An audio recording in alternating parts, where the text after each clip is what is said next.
Ganda talaga dito guys sa labas. Oh. Hinihintay ko yung aso. Lumabas.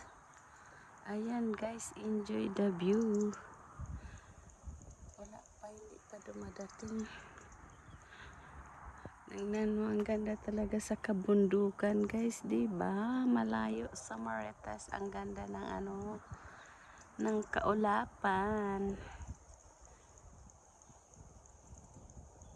Medyo malamig ngayon. Nasaan na kaya yung aso? Doon banda, ang ganda ng bulaklak. Ayan o.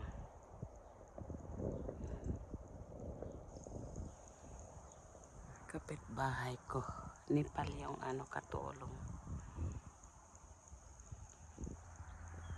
Ganda guys. O yan, pababa.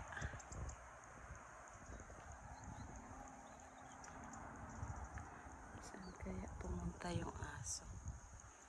Babalik din yun pero kailangan kong hintayin. Enjoy the view guys. Ganda doon oh.